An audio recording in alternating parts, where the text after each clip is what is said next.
Welcome to my presentation of Mark Twain. Mark Twain was born on November 30th, 1835 in Florida, Missouri. He was given the name Samuel Clemens by his parents. His father was the type of man who rarely smiled, but his mother told many stories to her children, which would greatly influence Mark Twain's later career. Mark Twain eventually moved to Hannibal and situated near the Mississippi River. His new home greatly influenced his general outlook on life and set the setting for many of his future novels and stories. Missouri was one of the major slave states during his time. Mark Twain was disgusted with the injustices that characterized slavery and came to hate all forms of senseless violence.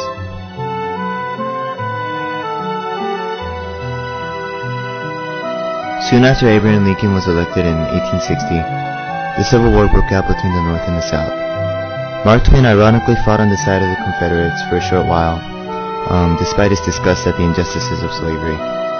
And this shows that he valued his loyalty to his hometown and family more than his personal beliefs. As a young adult, Mark Twain became a licensed pilot and later joined the Confederate Army. All of these careers did not last him very long. Mark Twain continued to gain a realistic view of the world and recognized many of the flaws that came along with it. He called his era the Golden Age, the Gilded Age, because although things seemed to be prosperous and progressive on the outside, it merely covered up the inequality, injustice, and corruption underneath.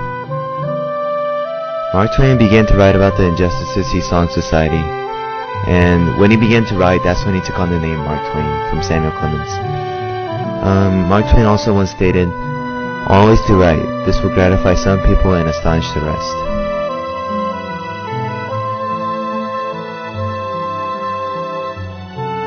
While showing the reality of society, Mark Twain also added humor into his writing to brighten the tone.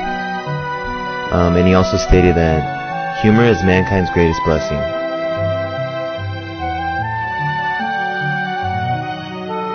The first work by Mark Twain that I want to talk about is called The Adventures of Huckleberry Finn, and this literary work consisted of themes such as injustices of slavery, moral degradation of society, and hypocrisy.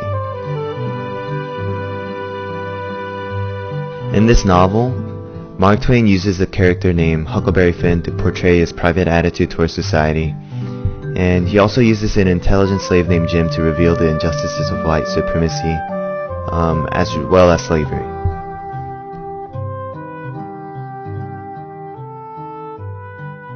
The second piece by Mark Twain that I want to talk about is called The Adventures of Tom Sawyer, and this is actually the prequel to The Adventures of Huckleberry Finn.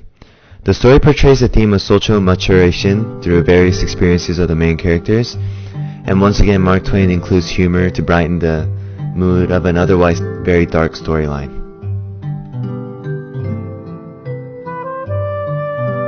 Through The Adventures of Tom Sawyer, Mark Twain once again sheds light on themes such as exploitation and greed, and this is especially depicted in the famous scene when Tom Sawyer tricks his friends into painting the fence for him, and this is actually a quite funny scene, but in reality it carries a much heavier message. The third piece that I read was actually a literary analysis of The Adventures of Huckleberry Finn, written by Leslie Gregory, and through this analysis, Leslie cracks open this one character named Jim, who is a slave in the story, and he sheds light on how the intelligence and character of the slave Jim was meant to actually represent the humanity of the black race as a whole, and he also suggests that through this character, Mark Twain was able to show the injustice of the system of slavery to his readers. Here's a list of quotes from the literary works of Mark Twain. You guys can just take some time to read it if you guys want.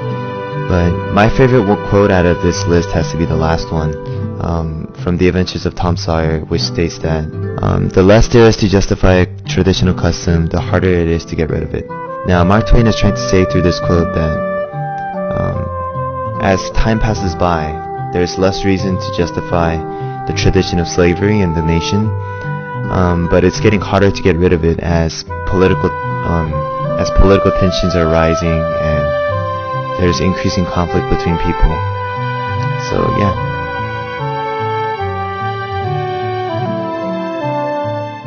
And that concludes my presentation of Mark Twain.